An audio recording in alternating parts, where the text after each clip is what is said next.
Bienvenido, profesor Santiago. Muy buenas tardes a la cabina para grabar tu huella en la enseñanza. Yo soy Karen Matías, lo voy a estar entrevistando el día de hoy. Le pido que por favor nos comente cuál es su nombre, la escuela o facultad donde da clases y la asignatura o asignaturas que imparte. Muy bien, hola, buenas tardes. Pues también un gran gusto estar aquí con ustedes y poder compartir la experiencia. Mi nombre completo es Israel Santiago Quevedo Hernández. Yo soy profesor aquí en la Escuela Nacional de Estudios Superiores, Unidad Morelia, y imparto, bueno, distintas materias, algunas a distancia, antes de que existiera esto de la pandemia, y otras presenciales. Las que imparto de manera presencial son historia cultural del mundo antiguo al mundo moderno, y también historia cultural del Renacimiento al mundo moderno.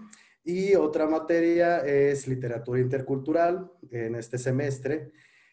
Bueno, la carrera de literatura intercultural, metodología de la investigación documental, también en pedagogía de la historia del arte y bueno, esas serían, digamos, en el caso de las materias presenciales aquí en la universidad. ¡Wow! ¡Qué interesante! Tiene una variedad interesante de asignaturas. Y bueno, Sí, hablando en este sentido, ¿no? De la acotación que hacía de presencial, es evidente que todos tuvimos que transformar nuestra docencia por la pandemia. Me gustaría que nos compartiera un cambio que haya realizado en sus clases y que le haya dejado huella. muy bien. Bueno, la modificación, o mejor dicho, digamos, la adaptación que tuve que hacer frente a este cambio de modalidad de presencial a en línea, particularmente está relacionado con mantener viva la interacción que tienen los alumnos dentro del espacio, digamos, del salón de clases, ¿no? Que ahora es el aula virtual. Esta interacción para mí es vital, ¿no? Porque, y completamente necesaria, ya que sin ella la modalidad virtual pues se convierte en un espacio pues muy distante y muy frío y los alumnos lo resienten demasiado.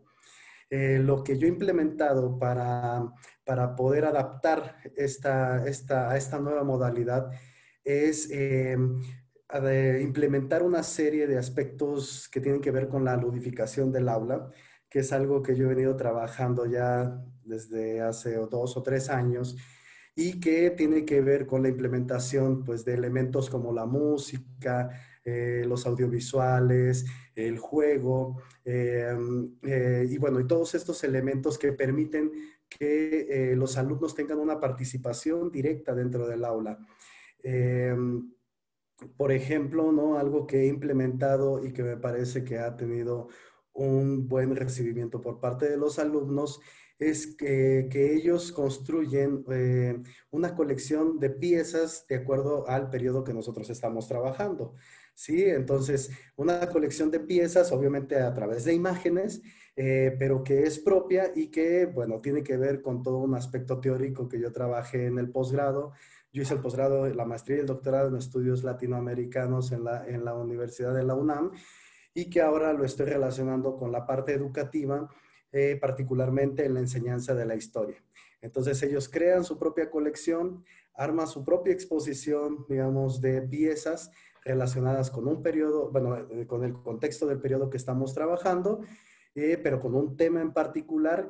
Y esto, cuando ellos la presentan, pues reciben una realimentación por parte de los otros compañeros, del profesor, y me parece que tiene una participación muy directa y pues lo que he notado es que ha incrementado mucho su entusiasmo también para participar dentro del aula. Qué interesante, ¿no? La verdad es que las formas diversas en las que los docentes encuentran como estos vínculos que puedan tener entre los estudiantes son verdaderamente enriquecedoras, pues dado que la escuela no solamente nos da contenidos, ¿no? Sino también esta cercanía con los compañeros, es muy importante esto que usted comenta, ¿no? De las interacciones. Y en este sentido, profesor, ¿qué le podría recomendar a otros docentes que estén interesados en realizar un cambio en su enseñanza como el que usted nos presenta? Bueno, pues uno de los los aspectos o de los mayores, digamos, consejos que yo podría darle a los profesores es que busquen incesantemente una diversidad de recursos digitales que se están creando constantemente. Diariamente están apareciendo nuevos recursos digitales que permiten justamente esta participación de los alumnos dentro de del espacio del aula. Eh, que traten de que sus sesiones pues no sean predecibles, ¿no? Tienen que dejar o tenemos que dejar de atrás como profesores pues las exposiciones magistrales o estas exposiciones a las que muchas veces estamos acostumbrados y que si de por sí, de manera presencial, a los alumnos ya hay un rechazo evidente hacia esta forma o esta metodología de enseñanza, pues de manera a la distancia, pues se convierten completamente en algo, pues hasta disfuncional, aburrido y algo que rechazan los alumnos. Entonces, tienen que, bueno, me parece que los profesores debemos de entender que la educación en línea tiene sus propios mecanismos para poder transmitir los conocimientos. Y estos mecanismos son distintos a los espacios presenciales. Eh, digamos, estos mecanismos cada vez, por ejemplo, son más horizontales. Sí, en este sentido en que el profesor pues ha perdido protagonismo y lo vemos cada vez más en estos videos en que los alumnos están grabando a los profesores y que aparecen, digamos, como aparecerían en sus clases y que antes nadie se daba cuenta. Pero como ahora el aprendizaje, ¿no? La enseñanza-aprendizaje es más horizontal, entonces el protagonismo que tenía el profesor pues se está perdiendo. Sin embargo, creo que el profesor no debe de tener miedo por perder ese protagonismo y cederlo a los alumnos. Incluso es algo que la educación se habla y a veces no se entiende, pero es el aprendizaje centrado en el alumno. Y eso es en realidad lo que significa el aprendizaje centrado en el alumno. Es decir, que el alumno es el protagonista de su propio aprendizaje y de su propia, digamos, autonomía para crear sus propios elementos o directrices, ¿no? Y alcanzar los aprendizajes que el profesor le está proponiendo.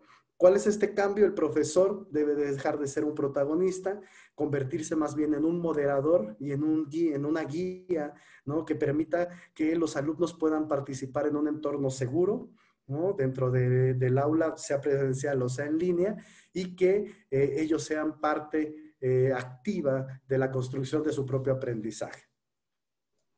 Lo que menciona usted es muy importante, ¿no? Y se ha evidenciado, como bien comenta, ahora que ha habido esta mudanza de modalidad que hemos presenciado y qué bueno, ¿no? Que los estudiantes estén tomando este protagonismo y se vuelvan más autogestivos y más propositivos en cuanto a lo que les interesa y a lo que les mueve, ¿no? Finalmente la formación es de ellos y es para ellos a quienes se les queda. Y bueno, Sí. profesor, por último, ¿usted qué podría decir que necesita para poder seguir innovando en su enseñanza? Bueno, como creo que como regularmente pasa, ¿no? Lo que uno necesita pues son más espacios para poder compartir las experiencias con otros profesores que digamos no tienen a lo mejor esta experiencia dentro de la docencia, porque en las universidades sucede mucho que el profesor está enfocado hacia la investigación y ve a la docencia muchas veces incluso como una carga que es parte, ¿no? De su contrato laboral, pero que en realidad no es algo que él considere tan importante como la investigación. No obstante, el profesor debe de darse cuenta que en realidad justamente es dentro de la interacción del espacio del aula en donde también se construye la investigación, porque es ahí en donde nos damos cuenta a través de las experiencias, las inquietudes y las necesidades de los propios alumnos, lo que necesitamos hacer con nuestras propias investigaciones y entonces actualizar incluso nuestras propias investigaciones. Entonces, lo que yo, digamos, necesito es justamente lo que me gustaría es que hubiera más espacios en donde yo pudiera participar, ¿no? O profesores que estamos interesados en esta experiencia, pudiéramos compartirlo con otros profesores porque los hay. En la universidad hay muchos cursos a distancia, no en línea, sino a distancia. Sin embargo, me parece que todavía hace falta darle mayor importancia a estos cursos y también desarrollarlos con una mayor pertinencia y con mayor profundidad y como te decía al principio, ¿no? Poner a la educación en un nivel superior al que se encuentra en la actualidad en todos los niveles, ¿no? Y poner a la educación justamente, en el caso de la universidad, por ejemplo, al lado de la investigación. No tiene por qué haber o existir ese equilibrio entre una y otra porque ambas se nutren para poder realizar realmente un trabajo que pueda construir, al final de cuentas, lo que todos queremos, pues un mundo mejor, ¿no? Tiene mucha razón. Efectivamente, creo que parte esencial de esto es darle la importancia que tienen los procesos de formación, ¿no? Y no dejar de intentar, ¿no? No dejar de intentar cosas nuevas. A veces no todo sale como uno esperaba, pero lo importante es atreverse, como usted en esta ocasión. Y por eso quiero darle las gracias, profesor, por habernos compartido estas experiencias que sin duda van a resultar muy valiosas para otros docentes y para nosotros como comunidad universitaria, porque nutren y sirven de inspiración, ¿no? De prácticas para quienes quizá todavía no se atreven, ¿no? Todavía no han empezado a hacer estos cambios. Yo le agradezco muchísimo que nos haya dado este tiempo, que nos haya brindado su conocimiento y su experiencia y que nos deje grabarlo y dejar esta huella de enseñanza y la innovación educativa, profesor Santiago. No, pues muchas gracias a ustedes. Ya no hubo quizá tiempo para mostrar algún ejemplo, ¿no? De lo que se puede hacer y de lo que platicaba al principio con esto de las colecciones. Pero bueno, ¿no? Y de las aplicaciones que existen en el presente para que realmente pues están revolucionando la forma también de enseñar. Pero bueno, invitar a todos los profesores a que pues, se involucren, ¿no? En todo este desarrollo tecnológico que está viendo y pues que se den cuenta del universo que existe y perder el miedo también de entrar a la tecnología, porque pues no muerde, no hace nada, simplemente, ¿no? Hay que picarlo, no explota como cuando nos decían, bueno, me decían antes, ¿no? En la computadora, pica lo que sea y entrar entonces en esas aplicaciones y probar que hay infinidad de ellas y tutoriales y, bueno, que existe una gran posibilidad, nos dan recibir una mejor enseñanza.